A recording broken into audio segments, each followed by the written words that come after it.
Então, gente, hoje é a vez do nosso encontro de número 9, live de número 9, e vamos iniciar. Bom dia, Simone, Alexandre, Clécia, bom dia. Então, que bom, fiquem aqui comigo, que hoje vai ser bem legal. Nós vamos fazer um confronto do tratamento da nulidade no direito argentino com os aspectos do nosso direito, do direito brasileiro. E aí, Valdomiro, Regina. Então, bacana. Akman. Hoje eu dei uma caprichada aqui, tá fumaçando, viu? Então, acaba que a gente tem que começar cedo e começar firme. Nelson. Esses coraçõezinhos aqui, quem colocar do lado, eu gosto de receber. Flávio sempre manda aí, professor Flávio Rebelo, bom dia. Então vamos começar, né, gente? Aqui eu já vi que tem mais gente do dia de segunda-feira. Aliás, ao contrário, né? Tem mais gente no dia de terça-feira do que na segunda. Então a gente já vai caminhando. Meu amigo antigo aí, João Paulo, professor João Paulo Pio, Arabel. Bom dia a todos, tá?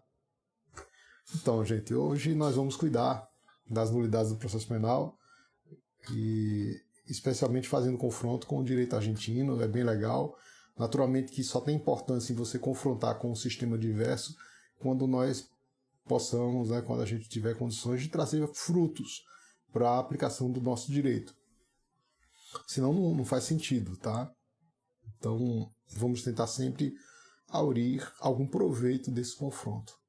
E naturalmente quando aplicamos isso, a gente faz uma relação com decisões jurisprudenciais, sempre encerrando cada um dos capítulos com uma decisão dos tribunais brasileiros, né, STJ e STF, e fazendo uma análise à luz da teoria do direito. Queria também fazer meus cumprimentos aí a Felipe, amigo de infância, advogado, Eunice, minha aluna na UNIT, a todos aqueles que estão nos acompanhando, eu fico feliz, né? E fica aqui conosco, embora depois fique gravado, é bem legal essa interação, tá certo? E estamos caminhando hoje para a live de número 9, né? É a live que se reporta ao capítulo 9 do nosso livro. Os capítulos eles se comunicam, você pode estudar um capítulo separado, ou o livro do início ao fim, como um rito. Tem a vantagem de você ler o livro do início ao fim. Depois que você lê, você se apropria daquela ideia, né? Eu, quando termino um livro riscando, eu digo, caramba, isso aqui ninguém toma mais de mim. E a ideia é exatamente essa, que o texto, depois que você, por exemplo, eu escrevo e publico, ele já não me pertence enquanto conteúdo. O conteúdo é público, inclusive para você interpretar de maneira diferente, né? Eu imaginei uma coisa escrevendo, quando você lê, o sentido que você forma a partir daquilo ali é um sentido diverso, tá? Quem não pegou seu café, ainda dá tempo, viu? Elisa, Henrique, Laba, ainda dá tempo. E a novidade bacana para essa semana é que tem uma promoção lá na editora que está com 50% do preço, né, do livro. Então, é um desconto relâmpago. Acho que uma duração mais limitada do que as promoções usuais. E nós vamos ter, então, o livro pela metade do valor, tá certo, gente? Já estou com o livro aqui, né? O texto trata das classificações das nulidades processuais na doutrina argentina. Então, hoje mesmo eu li esse capítulo. É um capítulo que tem um eixo mais curto, mas não deixa de ser muito relevante na percepção da indicação de que, embora com termos diferentes, uso alguns termos que não costumamos usar aqui no Brasil, a estrutura é idêntica, né? Isso aqui é realmente incrível. Quando você percebe que tudo que fazemos, ele migra de uma questão de fato para uma questão de direito. Isso aqui é muito importante, gente. Você examinar a questão de fato significa a percepção da realidade. Então, tudo que eu formo em termos normativos, eu formo a partir de uma percepção que eu tenho com a realidade. Então, por exemplo, eu vou julgar a prova.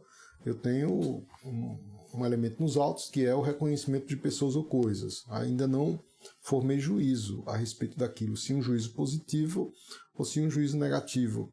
O reconhecimento de pessoas ou coisas envolve muitas questões de fato. Questões, por exemplo, de percepção, de identificar se a pessoa está reconhecendo, ela está com a sua sanidade mental preservada, né? Se ela não está com sua capacidade cognitiva comprometida em razão de uma situação de estresse. Então, tudo isso é uma questão de fato. Agora, como eu vou julgar e avaliar positivo ou negativamente, no sentido de dizer que a pessoa foi reconhecida ou não foi, é diferente, tá? Então, é uma questão normativa de juízo que eu, Rosmar, posso deliberar de uma maneira e vocês, por exemplo, né, aqui a gente tem João Igor, José e Talismã aqui assistindo, vocês podem deliberar de uma maneira diferente, ou seja, o filtro ele pode ser distinto. O que nós não podemos assim deixar de controlar é quando esse sentido formulado for um sentido que contradiga o que diz o texto, ou contradiga o contexto. Então, tudo que eu formo em termos de juízo normativo de valor, ele depende de um texto e de um contexto. Quando nós saímos do texto e do contexto, ou seja, do texto do direito positivo e do contexto em relação aos elementos empíricos, né, a prova, por exemplo, ao que eu percebi, quando é alguma coisa totalmente discrepante, aí nós denominamos de vivência da contradição. Isso significa que a norma produzida, né, o documento produzido nos autos, a decisão, no caso, de reconhecimento de pessoas, ela estará comprometida, é uma decisão que é passível de controle. Na filosofia, nós denominamos de vivência da contradição.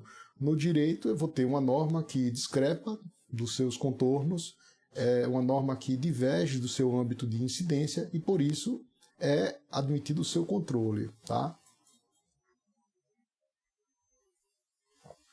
Então, gente, esse capítulo, nós fazemos uma consideração a respeito do que na Argentina se menciona. O que nós percebemos, então, é que eles consideram os termos similares que vão do antecedente ou consequente, mas que mudam a dicção. Ou, às vezes, o termo utilizado lá ele tem um sentido diferente do nosso.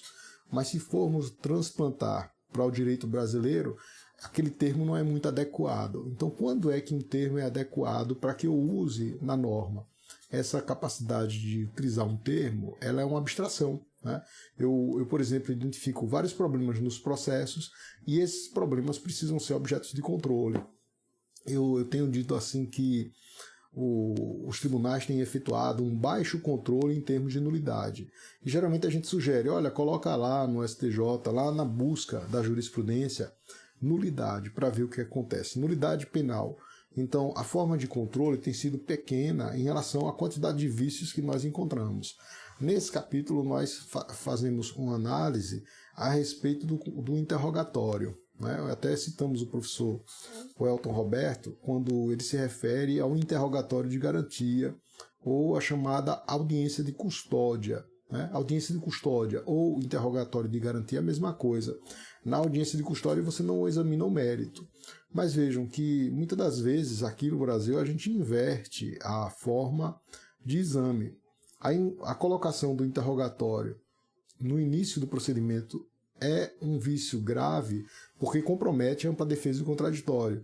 Nós usamos a expressão, vocês só vão encontrar neste livro, a descrição de normas a princípios, né? Assim, a descrição normativa relativamente aos princípios e suas regras. As regras são ramificações dos princípios. Então, a descrição normativa significa que as regras elas precisam estar de acordo com os seus princípios. Então, temos o princípio da ampla defesa do contraditório e temos a regra do artigo 400 do Código de Processo Penal que coloca o interrogatório no final do procedimento. E temos outras regras que dizem que as disposições sobre o procedimento ordinário devem ser aplicadas aos do rito especial ou aos dos procedimentos especiais que assim o comportem. E, de fato, o interrogatório no final é algo essencial para o procedimento que privilegia a ampla defesa. E em algumas decisões dos tribunais, especialmente as mais antigas, hoje a gente está vendo alguma sensibilidade de perceber que colocar o interrogatório no início do procedimento é muito prejudicial para o imputado, porque ele vai revelar, talvez, alguns elementos centrais à sua defesa e vai ficar até inibido de poder falar alguns elementos que não sabe o que advirá, né, o que acontecerá pela frente. Então, a ideia é que o artigo 400 seja aplicado na sua íntegra e que a sua violação seja nulidade absoluta. Mas encontramos, assim, disposições que acabam não dando a devida ênfase a esse princípio, né? Então, aqui, novamente, quem puder lembrar de mandar aquele aviãozinho para os amigos, estou vendo aqui Maiana sempre presente, Humberto lá do Maranhão e outros amigos, Ageu, que está nos acompanhando, obrigado, viu? Aí lembra de mandar aquele aviãozinho, dizer, olha, está acontecendo a live agora e Rosmar vai receber as perguntas e vai debater sobre isso. E a live relaciona as classificações das nulidades processuais no direito argentino. Quem puder mandar aqueles corações, eu vejo aqui do meu lado direito, viu? E esses corações são sempre muito bem-vindos. E vamos lá.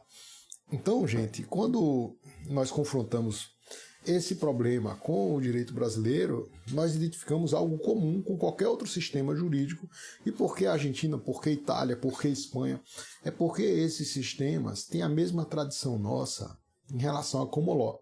Com um detalhe, o ordenamento jurídico brasileiro tem se tornado cada vez mais complicado na identificação de suas fontes.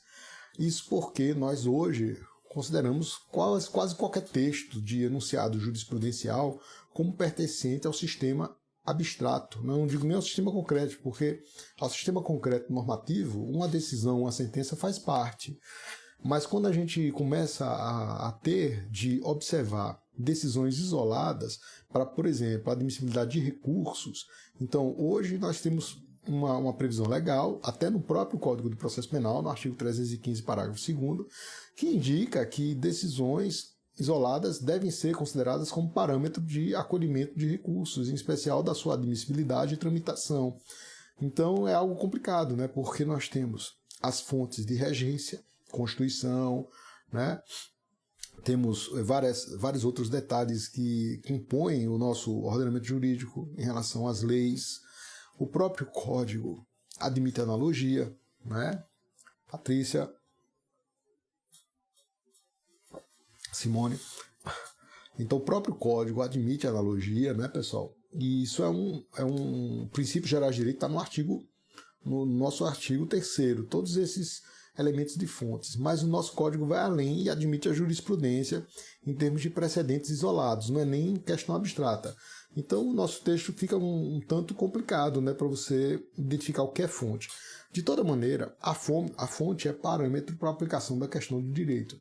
A questão, de fato, é o enunciado, né? Assim, o próprio parâmetro que vai servir para a aplicação do direito, mas também é antecedente os elementos empíricos em relação ao que for identificado, tanto quanto a prova, quanto a documentação que foi feita no processo legal de regência.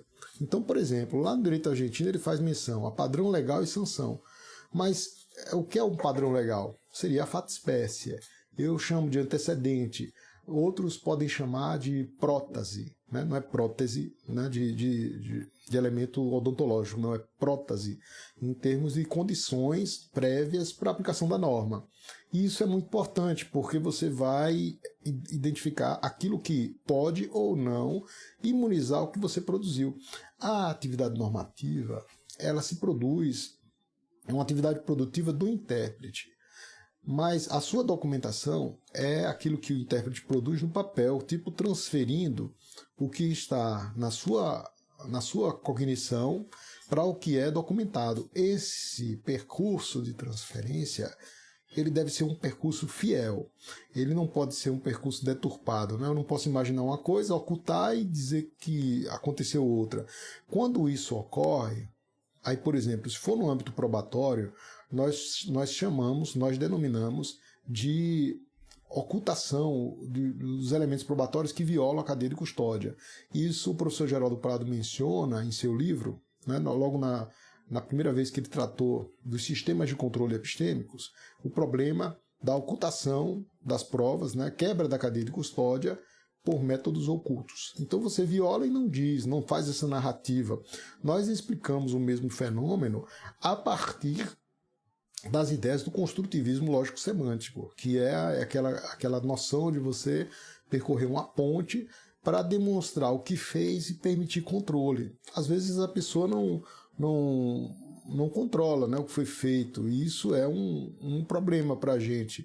E quando você não descreve, por exemplo, dá um grande salto, né, para aplicar a norma, você não tem como controlar depois. Como vai fazer o controle se o juiz já disse o que julgou e não falou por quê? Afirmou que a prova é robusta, afirmou que a prova é forte e não percorreu o caminho, né, que ele não disse o caminho que foi percorrido para tratar dessa afirmação. Então, no direito argentino, o autor Gabriel Júlio faz menção a padrão legal e sanção. Eu trato de um problema como esse em um artigo falando da noção de uma necessidade, de uma espécie de padrão epistêmico para controlar as nulidades. De onde vem isso? Na filosofia você encontra em Kant a ideia de esquema. O esquema ele também é tratado por Carlos Cossio. E o esquema é um padrão estrutural que vai acomodar os conteúdos, que todos nós temos um. Eu tenho um esquema mental, vocês têm outro. Nós temos esquemas semelhantes porque estamos aqui no mesmo mundo, né? A gente está no Brasil, a gente às vezes está próximo no mesmo estado, estudou com base nas mesmas ideias e temos um esquema parecido. Mas se você procurar alguém, por exemplo, que trabalha com noções orientais, né, um mundo diferente do nosso, nós vamos ter lá algumas coincidências, mas também podemos ter várias distinções. O fato é que existe algo muito comum. Nós precisamos de um esquema para poder decidir. Nós precisamos de uma conformação para poder conhecer, um interesse prévio. E aqui ele fala na ideia de padrão legal e de sistema. O padrão seria o vício, a sanção relacionada a esse sistema seria a resposta a esse vício. Então precisamos sempre de um programa e de uma noção programada. Isso você identifica também lá. O que nós percebemos assim de deficiência, pelo menos se transplantado os termos, né, se transplantados os termos para o Brasil, é a pouca distinção entre nulidade e ineficácia. Né? A gente procura delimitar bem que ineficácia não é questão propriamente normativa. A nosso ver, a ineficácia vem depois da norma. Se a norma está no pensamento, eu não posso dizer que a eficácia ou ineficácia faz parte dela. Ela é um efeito que está ao redor, né, em termos que circunda. Professora Viviane, bom dia. Bom dia a todos, viu, gente? A Alexandra, né? Então a ideia de sanção ela tá na norma, mas a ideia de eficácia não. Então eu aplico a sanção quando eu, por exemplo, decreto essa sanção.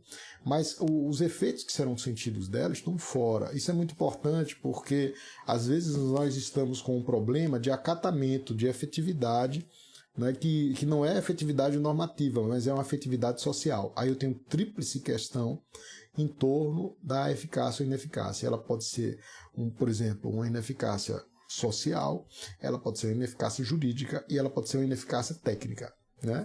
Aí, por exemplo, quando é técnica, é porque falta material humano, gente, falta material físico, às vezes falta norma complementar.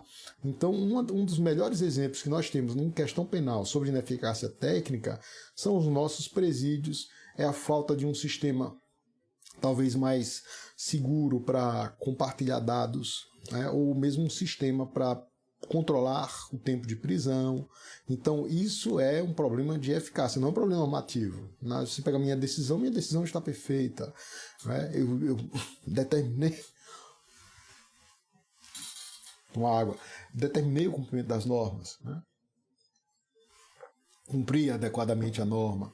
Agora, na hora de alguém cumprir a norma que eu apliquei, aí já não se faz. Então nós temos um problema de complemento que estaria no âmbito da eficácia. Isso é muito relevante, porque se você tem um problema de eficácia, você não usa, via de regra, os recursos. Né? Nós tivemos um problema aqui no Brasil que se usou o habeas corpus, né? E algo assim que seria inimaginável, um habeas corpus genérico, que chamamos de coletivo, mas o nome melhor, a nosso ver, seria habeas corpus genérico, com o objetivo de outorgar direitos óbvios em relação às pessoas apenadas. Direitos que poderiam ser resumidos à expressão dignidade da pessoa humana, tão importante essa expressão. E nós precisamos de um habeas corpus, e o Supremo acabou usando um termo que não faz parte do nosso ordenamento, que se chama situação de coisas inconstitucional, ou seja, um estado de coisas inconstitucional. Isso não seria necessário, porque se a gente faz um confronto dos parâmetros de eficácia com o que está disposto na lei, nós vemos uma discrepância absurda, né? Então nós precisamos de outra norma concreta para que haja o cumprimento daquilo que já é óbvio em relação às leis de execução penal. O fato é que depois da decisão do Supremo, houve mudança no nosso Código de Processo Penal, em especial ali pelo artigo 318 do nosso Código, prevendo uma série de direitos, né, para as pessoas do sexo feminino que cumprem pena em situações precárias, e algo, observem, que está no âmbito da eficácia, né? Está no âmbito da eficácia. A gente precisou, então, de um instrumento, habeas corpus, de maneira genérica, para editar uma nova norma abstrata, né? Uma norma geral e abstrata, porque como é genérico e aberto, para que se faça aquilo que deveria ter sido feito desde o início, que é simplesmente cumprir a legislação em seus estritos termos, né? Então, algo assim que revela a nossa crise, né? A ineficiência do nosso sistema normativo, e também a percepção de que às vezes se cumpre mais uma decisão judicial do que a própria lei, né? Até uma crítica que o Streck já fez nos seus livros, né? Um livro que eu li antigo dele é Jurisdição Constitucional e Hermenêutica. Eu li esse livro em 2004. Ele dizia só aqui, né, que a gente tem maior tendência a cumprir uma súmula do que a cumprir a Constituição, né? Então, algo assim a ser estudado. A gente precisar de um simbolismo que nós não duvidamos que é importante, que foi importante a decisão. Eu acho que foi conduzida pela pena do ministro Ricardo Lewandowski, né? Foi uma decisão muito relevante, mas que demonstra uma ineficiência do nosso sistema em relação ao que está posto, né? E a gente precisar ainda de uma decisão judicial para que isso seja objeto de cumprimento. E ainda hoje temos muitas deficiências, apesar desse habeas corpus genérico. Então, voltando aqui para a nossa questão do direito argentino, ele fala em nulidade ou ineficácia, mas usa um termo muito interessante, que é o denominado nexo de validez, né? Vejam que o que ele faz, nós fazemos também. Agora, a gente chama de outro nome, né? A gente geralmente chama de, olha, é um enlace, é um encadeamento normativo. Uma norma programa vai dar ensejo a uma norma programada. Uma norma programada será um programa para uma norma subsequente. Aqui ele chama de nexo de validez. Ou seja, se nós tivermos uma quebra desse encadeamento, desse enlace entre os enunciados, nós podemos ter problemas também tanto de jurídicos quanto de eficácia. Se, por exemplo, a gente usar um autor nosso, né, brasileiro, de uma base consistente, né, sofisticada, que é o Técio Sampaio Ferraz Júnior, ele vai fazer uma relação esplêndida em relação às questões de pragmática normativa. Então, ele também chama de outros nomes o antecedente consequente, usa, por exemplo, aspecto relato e aspecto cometimento, e começa a fazer as relações, ou seja, a teoria das relações de outra maneira aplicada, e a relação entre o antecedente consequente, com o aspecto relato e cometimento, a relação entre um cometimento e outro cometimento de outra norma, e o relato de uma norma em sentido diagonal com o cometimento de outra norma jurídica. E aí ele diz, olha, ou a gente vai ter inefetividade, ou a gente vai ter baixa imperatividade, ou nós vamos ter um problema de validade. Aí veja que ele usa outros termos, mas ele indica uma noção sistêmica. Ele indica que o sistema poderá ter déficits, né? Como, por exemplo, déficit em relação à sua possibilidade de obediência ou em relação à sua possibilidade de exigência, porque não se tem sido observada a calibração entre os antecedentes normativos e consequentes de uma mesma norma ou entre normas distintas, os consequentes ou o respectivo antecedente e consequente na diagonal. Ou seja, o sistema precisa ser rígido. Aqui na doutrina argentina, né, a gente cita, por exemplo, Júlio Maia. Eu não sei se vocês já tiveram contato, creio que alguns aqui já tiveram, mas o Júlio Maia escreve que é uma coisa incrível, sabe? E ele escreve pela lente normativa. Então, o que eu posso dizer assim, que o direito argentino contribui muito, com autores como Carlos Santiago Nino, né, autores como Carlos Cóssio, o próprio Júlio Maia no âmbito do processo penal, é que eles não dizem o direito de qualquer maneira. Né? Assim, o direito só pode ser dito pela lente normativa, o direito só pode ser dito por lentes rigorosas, e isso visa controlar os abusos. Então, quando nós utilizamos a lente normativa em termos de correção lógica, você vai evitar decisões que discrepam do texto constitucional. Então eu digo, olha, não existe no âmbito jurídico somente o fato, existe o fato normado. E aí nós podemos relacionar também com a ideia do professor Marcos Bernardes de Mello, de Pontes de Miranda, sob outra ótica, que vai falar dos plano da existência, plano da validade e plano da eficácia. E nós conseguimos explicar, então, a norma jurídica processual penal através dessas dicções normativas, né? Ou seja, através de uma concepção racional que vise, que tenha o propósito e que realmente auxilie na identificação de expectativas futuras, né? Para falar no João Maurício Deodato. Ou seja, você vai tentar identificar expectativas futuras para controlá-las, embora o futuro seja incontrolável. Então, geralmente o controle é feito no futuro, mas de maneira retrooperante, né? Aqui é uma coisa muito, muito legal. O pessoal aí está com problema de internet, sayonara, eu vou deixar salvo, viu? Se tiver problema, mas eu quero que vocês permaneçam aqui comigo, né? Não saiam e a gente continue. Aí, gente, o que é que tem mais de legal assim? No direito argentino, eles são muito rigorosos em termos de classificação de classes.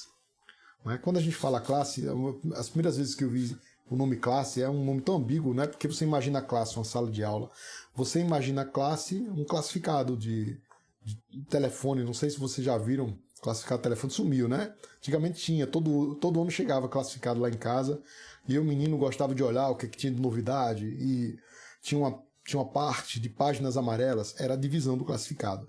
Aqui também nós conseguimos classificar, então, ordenar as nulidades. E o direito argentino é muito precioso nisso, na obra de Nelson Pessoa, que é um livraço, sabe? Que trata das nulidades processuais. Então ele faz uma oposição. Em relação ao mesmo fenômeno, ele difere. Olha, nós podemos dividir. E podemos dividir nulidades específicas e nulidades genéricas. Então, isso a gente fala de outra maneira. Eu escolho, por exemplo, a ideia de tipicidade direta e tipicidade indireta. Ele fala a nulidade específica, é a nulidade típica. Então, o artigo 564 do nosso Código é dotado de nulidades específicas, né? Agora, quando eu falo nulidade genérica, eu permito que o juiz faça um controle de absolutamente tudo. Então, nós temos um ponto que poderia ser designado como irregularidade em geral. O artigo 251 do nosso Código diz que o juiz deve velar pela regularidade dos atos processuais. Então, aqui, em relação à nulidade genérica, seria aquele dever, né? Um dever até de retidão do juiz, de identificar se o seu procedimento, como concretizado, não discrepa da trilha legal, não discrepa dos trilhos. Então, isso nós mencionamos como nulidade genérica no direito argentino. A outra posição que eles mencionam, e que também parece que traz algum enriquecimento para a gente, é a dicção entre nulidade expressa e nulidade virtual. Aqui nós temos, né, a ideia também de nulidade. Se você pegar o artigo 564, inciso 3, ele vai dizer que ocorrerá nulidade pela falta do cumprimento das fórmulas e dos termos seguintes. Fórmula é o padrão legal.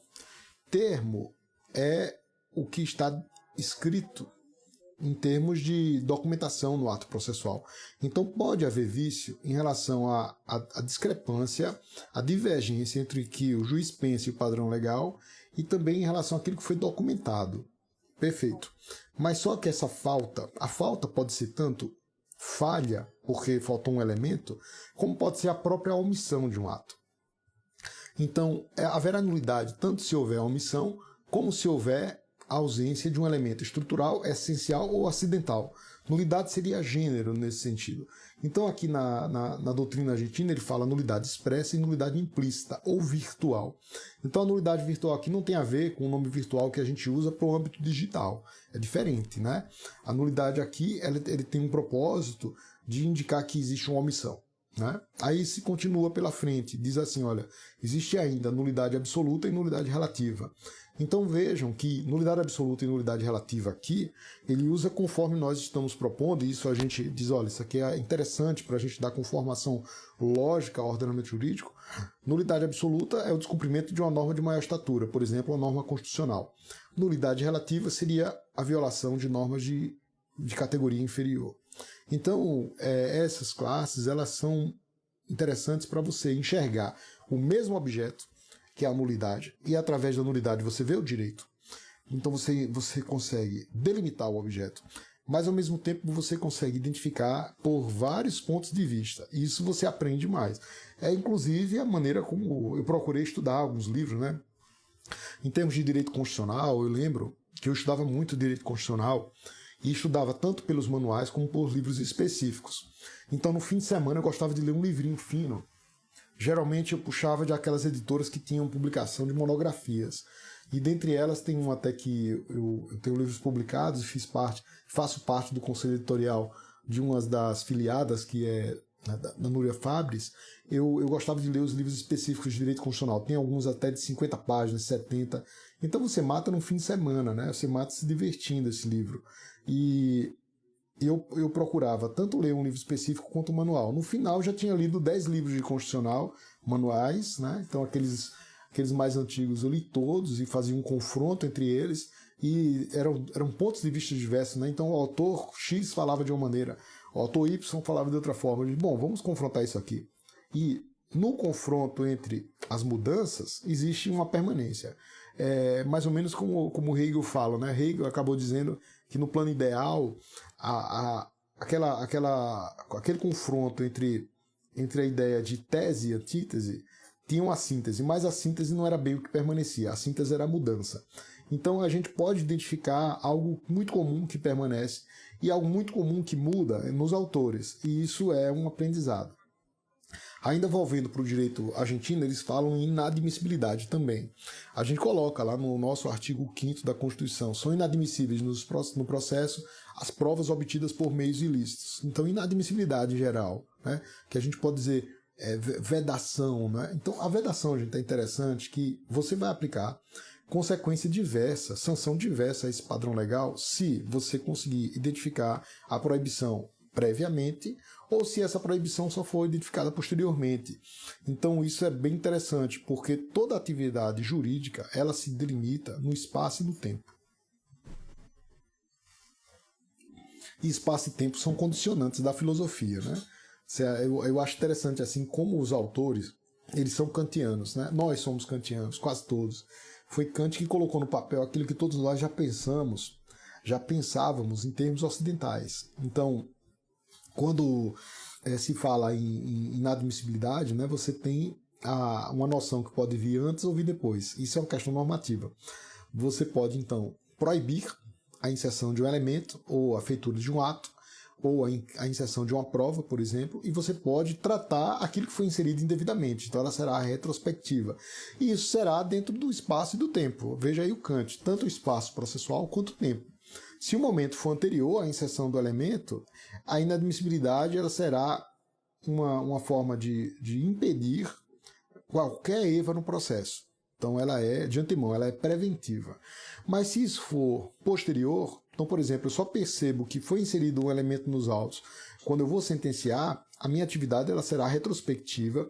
A minha atividade, então, ela demandará da aplicação, ela pedirá a aplicação da teoria da nulidade. Então, eu vou ter que fazer um tratamento da regra de direito aquisitivo. Né? Então, no ponto aqui, a ideia de inadmissibilidade ela poderá ensejar consequências diversas.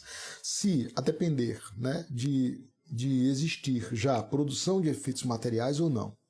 Né?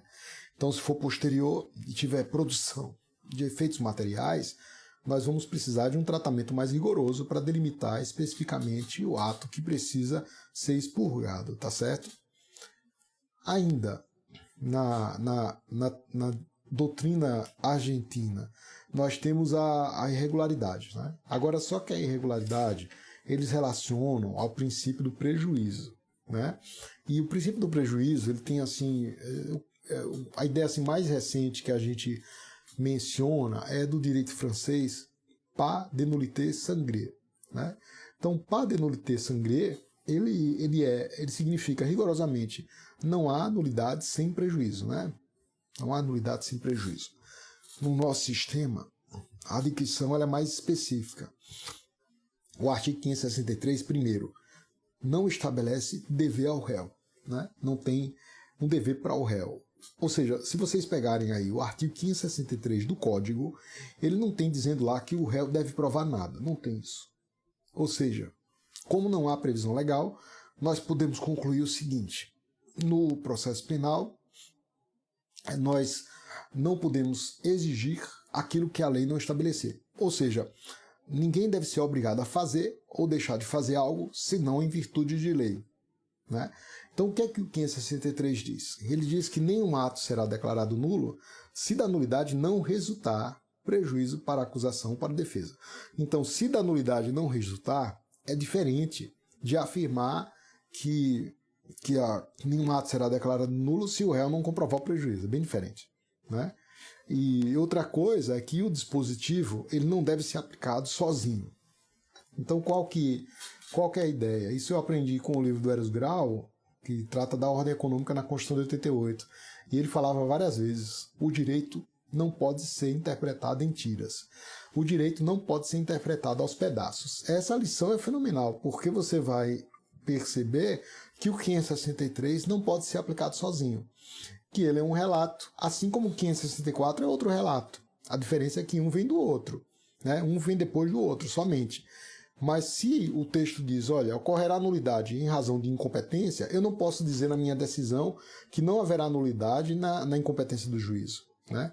Então, se você procurar, por exemplo, no julgamento dos tribunais superiores, né, você vai verificar lá, olha, não há nulidade na incompetência do juízo. E isso é ilógico do ponto de vista de migrar essa conclusão de um texto legal. Então, as minhas ideias elas devem se basear em um ponto fixo, né? Um texto legal. Pode ser um texto, um artigo só, podem ser vários artigos, podem ser fragmentos. Mas eu não posso dizer que não há nulidade quando a lei diz exatamente o contrário. Não posso, né? Eu tenho que afirmar e aplicar, se for o caso, uma sanção. E aqui as sanções podem ser, né, de invalidação, de convalidação, né, de modulação dos efeitos, aplicação, então, em outros termos, da extensão da nulidade para frente ou para trás, tá certo? Aqui quero cumprimentar todos que estão comigo, tá? Tony, Aniele, Fred. Avisem aí aos amigos que ainda dá tempo, ainda vamos falar sobre pontos importantes da nulidade, então manda aquele aviãozinho, sempre dizendo, olha, Rosmar está lá conversando sobre nulidade, é o tema que você consegue aprender tudo de processo penal, né? Assim, ao invés da gente evitar o tratamento da nulidade, colocar lá num capítulo afastado do código, né? Então poucos livros cuidam da nulidade. Nós temos teoria da nulidade no processo penal, que foi nossa tese de doutorado. Nós temos agora um curso de direito processual penal, cujo eixo central é a lente da nulidade para apreciar todos os assuntos do direito processual penal. Inclusive, nosso livro está com 50% de desconto no site da editora. Então, aqueles que puderem conferir, tanto a teoria da nulidade, quanto este novo, né? Nosso curso de direito processual penal, que você pode estudar para concurso, para graduação, para tudo, e para pós também, né? Então, um curso que tem todas as nossas ideias teóricas e filosóficas e processuais penais em sua estática e em sua dinâmica, 2 eixos específicos. Então, ainda voltando aqui, para o direito argentino, eles falam em inexistência também, né? E inexistência jurídica sempre foi um complicador, especialmente quando a gente vai falar do que não existe. Se vocês procurarem na teologia, vocês encontram isso também. Aqueles que não acreditam em Deus, né, ou os que acreditam, quando dizem, olha, Deus não existe, é um paradoxo isso. É interessantíssimo, porque quando você afirma que não existe Deus, é porque é algo relevante que você precisa negar. Então, dizem que até o próprio ateu ele tem dificuldade de afirmar a inexistência de Deus, porque se ele está afirmando que algo não existe, é porque de fato existe. E isso é um paradoxo, né? Se eu for falar, por exemplo, olha, não existe tal objeto, é que ele existe pelo menos idealmente. Né? Eu posso dizer, não existe na realidade. Né? Então, posso dizer, né, que um centauro, né, um animal imaginário, ele não existe na realidade. Mas vejam que esse animal existe nos meus desenhos, ele existe em um filme, ele existe nas nossas ideias. Então, os formatos mesmo de pensamento, eles não existem na realidade. Né? Não existe propriamente um quadrado, né? Existe a forma. E essa forma, ela realmente é imaginada por nós, mas dentro daquele plano das ideias, tá? Então, Ivânia tá aí, tá certo? Doutora Ivânia, Joãozinho. Então, a ideia, né? A ideia existe. E é justamente essa a forma como costumam justificar a existência de Deus ali na fase do século XI e XII, né? Na filosofia eles gostam de justificar, e alguns conseguiam dizer, olha, consegui resolver e demonstrar, comprovar a existência de Deus. Mas naturalmente que ele não demonstrou que Deus está aqui do meu lado em forma física. Ele demonstrou em termos racionais. Então também a inexistência passa por essas dificuldades, porque falar sobre o que não existe é sempre complicado, a não ser que nós convencionemos o que é que quer dizer existência. Aí tudo bem. Então a existência pode ser do plano fático ou do plano jurídico. Em relação ao plano fático, a inexistência é uma omissão. Né? E é uma omissão relevante, porque, por exemplo, se você omite de outorgar ampla defesa contraditória, você vai desaguar ou em um processo inexistente juridicamente. Por exemplo, a pessoa sequer foi citada, o juiz sequer recebeu a petição inicial e a coisa se desenvolveu e foi proferida a sentença. Juridicamente falando, não existe processo. Em relação à questão fática, poderíamos divergir. Existe processo porque tem lá o número, mas não existe em termos assim de percepção de uma relação triangular. Então, a ideia de você afirmar que algo não existe no plano fático, ela depende de um ponto de referência. Em relação ao plano ideal, a um plano cultural como plano normativo, aí nós temos também uma diferença, porque se eu falo no plano normativo, eu vou mencionar a inexistência jurídica porque é um julgamento sobre algo. Então, por exemplo, um dos exemplos mais clássicos na doutrina é a existência de a inexistência jurídica de uma sentença sem a parte final, aquela parte conclusiva. Por exemplo, uma sentença penal condenatória sem dizer o que é que ela faz, se ela condena, se dosa a pena, etc. Então, outro exemplo é uma sentença jurídica emitida por um juiz em disponibilidade, aquele juiz já aposentado. É diferente de uma sentença proferida por um juiz incompetente. Então, eu posso graduar e dizer, olha, por um juiz que não é juiz, por um juiz que já está aposentado, ou então está em disponibilidade, ou por um não juiz, alguém que não é juiz e assinou a sentença, eu tenho uma situação muito mais grave, né? Uma inexistência jurídica que deve ser sancionada com maior rigor. Ou seja, quando eu menciono a inexistência jurídica, ela tem importância de não permitir o trânsito em julgado. E isso é muito relevante, porque quando você diz, olha, não ocorreu trânsito em julgado, o sistema que você vai aplicar não é o sistema da rescindibilidade, é o sistema da nulidade. E isso é bem diferente, e nem sempre a gente vê a distinção nos tribunais quando vão julgar uma revisão criminal. Na revisão criminal, você só pode falar nulidade se for de uma maneira mais elástica, né? Se for usando os termos por analogia, de uma maneira pouco precisa. Mas ali nós temos uma forma de contorno, né, que vai dizer, olha, o que temos ali é uma rescisão, uma desconstituição da coisa julgada. Então o tratamento é um tratamento também de antecedente a consequente.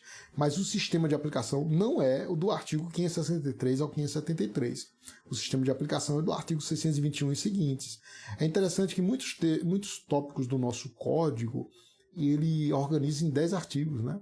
Então, parece que era próprio do ministro da época que participou da forma de escrita. Então, por exemplo, lá na revisão criminal vocês vão encontrar também um número de artigos semelhantes, assim como em vários outros tópicos, nem sempre, lógico. Mas, por exemplo, da nulidade é do artigo 563 ao 573, tá?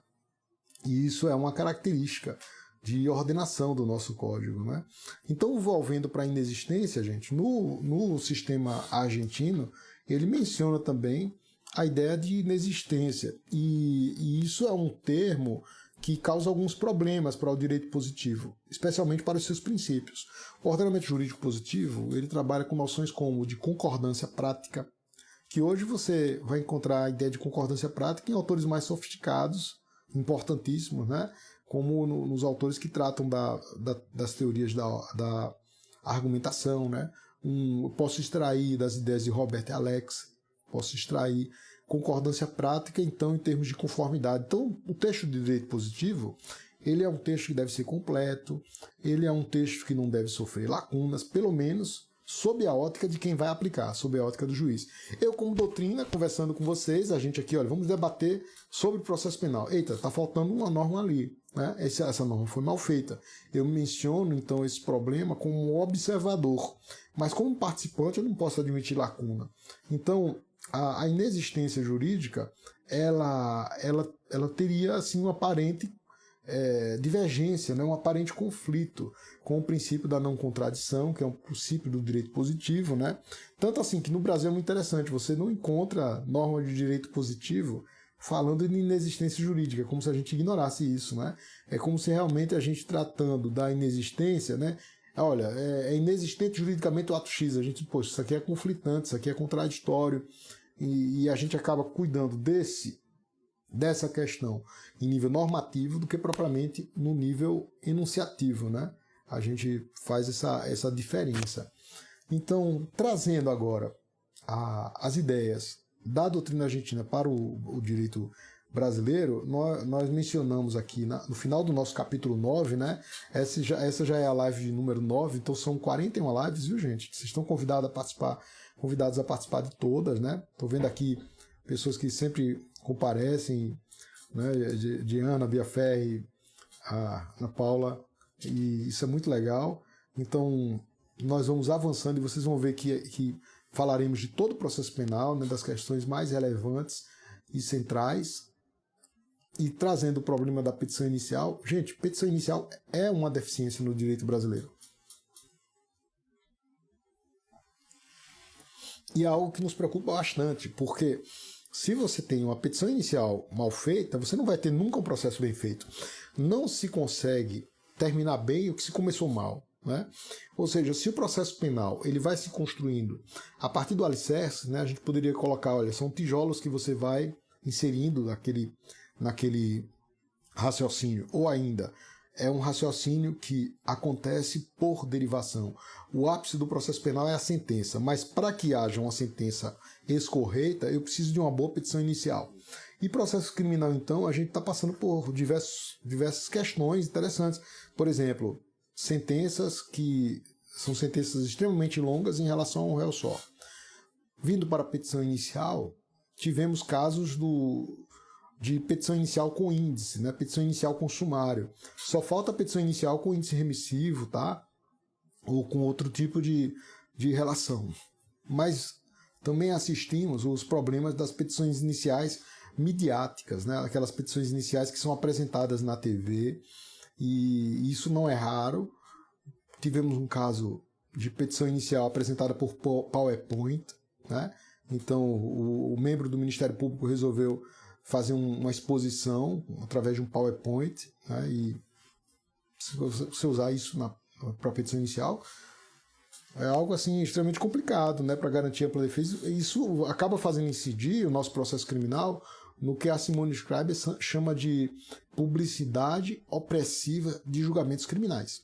Então, publicidade opressiva, né? Você usa termos, usa tecnologia para prejudicar o imputado mais do que ele já está prejudicado, porque responder processo criminal, um inquérito ou prestar informação de qualquer tipo de procedimento não é coisa boa, né? Eu acho que ninguém deseja para si esse tipo de questão.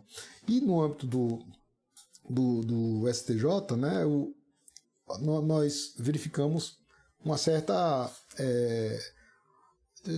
tolerância em relação a petições iniciais genéricas. Então, existem julgados que controlam esse problema e existem julgados que deixam de controlar. O que é uma petição inicial genérica? É quando você não individualiza bem as condutas. A petição inicial, ela deve começar descrevendo a conduta à luz do tipo penal. É uma imitação. Então, se o tipo penal é lavar dinheiro, né? Tá lá para você ocultar, etc. Você tem que dizer que fulano fez tal conduta, que significa ocultar um bem. Não pode fazer uma descrição de uma história, né? Fulano viajou, etc. Daqui a pouco você não sabe mais o que ele está querendo dizer com a petição inicial. E no final ele enquadra. Então, em algumas situações, a petição inicial enquadra a pessoa em organização criminosa, enquadra em associação criminosa e não descreve a conduta típica. Isso é um problema. É importante que se descreva por que a pessoa está compondo a organização e não porque a pessoa simplesmente é um ministro, um secretário de Estado, né? Ou porque é prefeito, ou governador, ou presidente da República. Não, você tem que descrever a conduta que implica uma anuência em participar em uma organização criminosa. É o que eles chamam de affectio societatis, por exemplo, né? Então, aqui foi um delito societário, né? Que a pessoa foi incluída só por estar no contrato social da empresa. E muitas das vezes sabemos, né, dependendo do tipo de contrato, tem um administrador da empresa e você não tem ciência desses outros detalhes, né? Isso tem que ficar demonstrado pelo Ministério Público. Ou seja, o ônus de comprovar a conduta típica é do MP, tá? Obrigado pelos coraçõezinhos, viu? Quem puder enviar mais, eu sempre gosto, é uma manifestação de carinho, eu quero retribuir para vocês também esse carinho. Então, gente, voltando aqui para nossa questão, nós confrontando a doutrina argentina com o direito brasileiro, vocês percebem a utilidade de uma teoria unitária da nulidade. Mas o que é isso, né? Eu geralmente falo teoria unitária. Na primeira vez que eu vi esse termo foi num texto de Alberto Binder. Alberto Binder seria contrário a uma teoria unitária no seguinte sentido. Teoria unitária é a teoria que classifica o vício, né?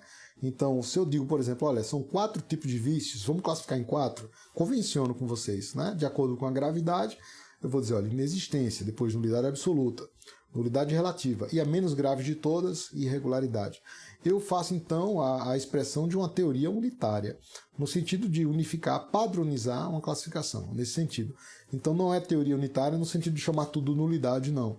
É teoria unitária no sentido de tornar a nulidade dividida em 4 no seu aspecto antecedente, no seu aspecto de vício. Então, há uma utilidade de você ter uma teoria unitária justamente para viabilizar o controle. A gente vê, às vezes, alguns autores com certa resistência, né, com professores resistentes à teoria unitária, porque na hora de aplicar, muita gente aplica errado. Mas observem que o problema não é da teoria, o problema é de quem aplica, né? E se você suprimir a teoria, vai ser um pouco pior, porque você vai ficar sem parâmetro. Então, se eu não tenho sequer a demarcação dos lindes para decidir, eu não vou ter nem como controlar o poder, nem como controlar porque o poder foi exercido de maneira diversa. Então, sempre achamos que a teoria unitária, né, a ideia de você classificar, é uma ideia de viabilizar o controle epistêmico do que foi feito no processo. Então, se deixar aberto, fica complicado, né? Como, por exemplo, bom, vamos aplicar isso à teoria dos recursos, né? O recurso é regido pela taxatividade. Taxatividade, o que é isso? Só cabe recurso se houver previsão específica em lei.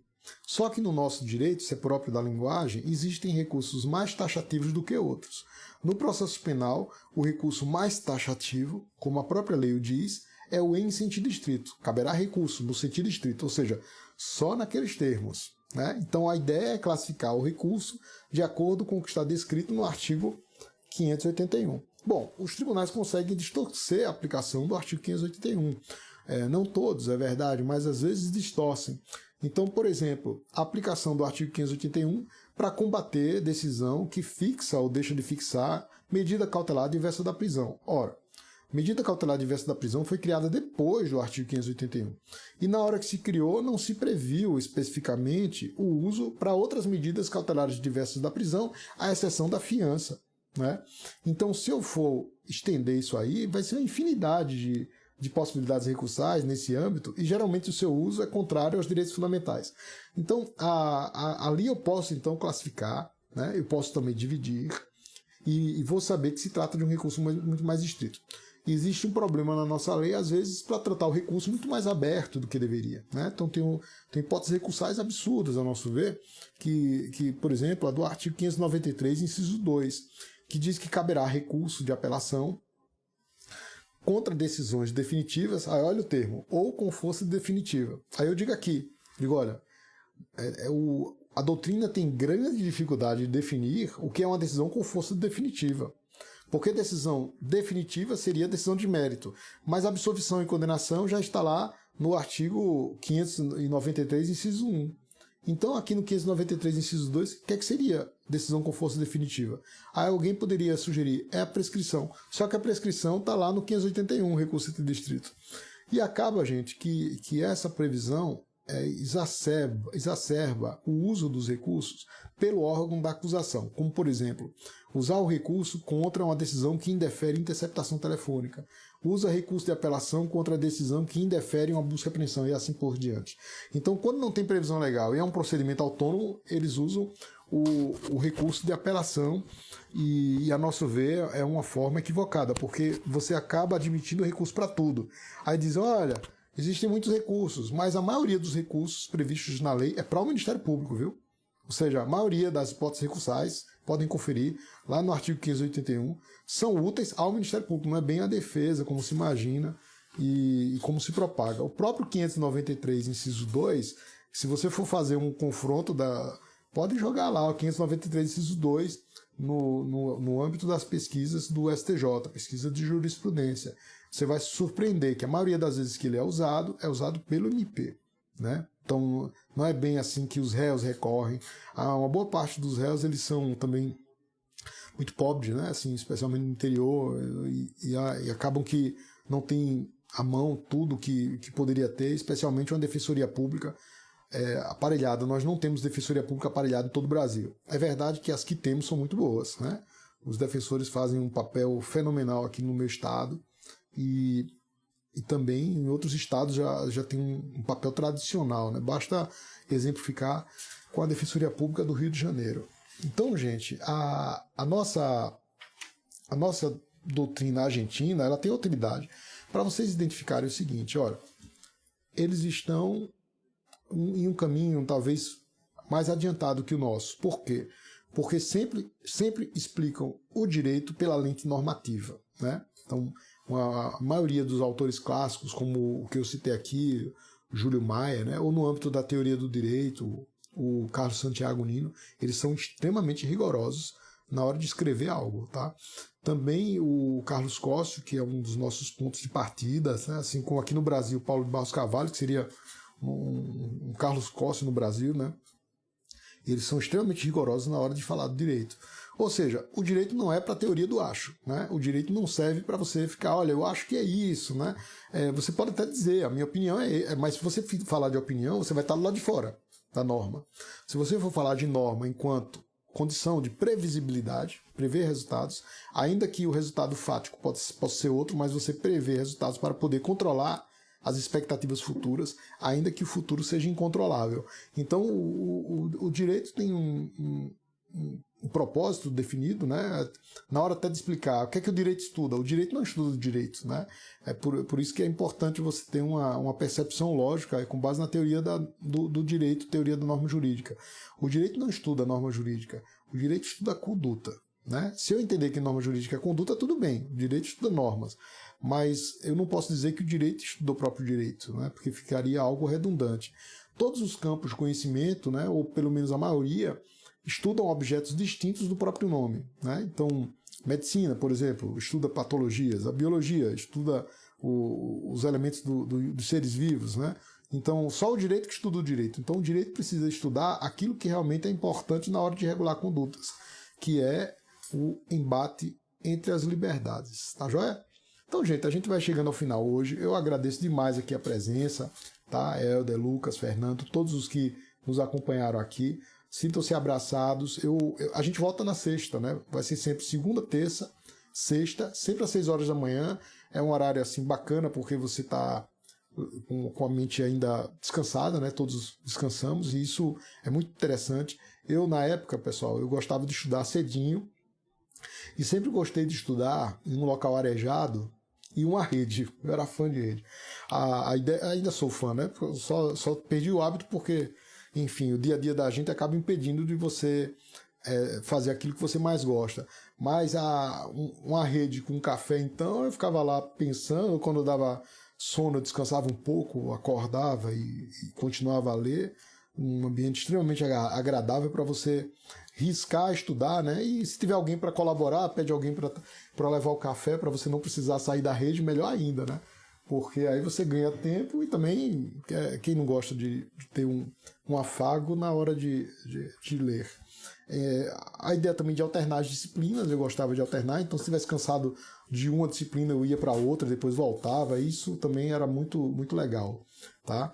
Então eu desejo a todos um bom dia e um grande abraço e um beijo grande, viu? Obrigado.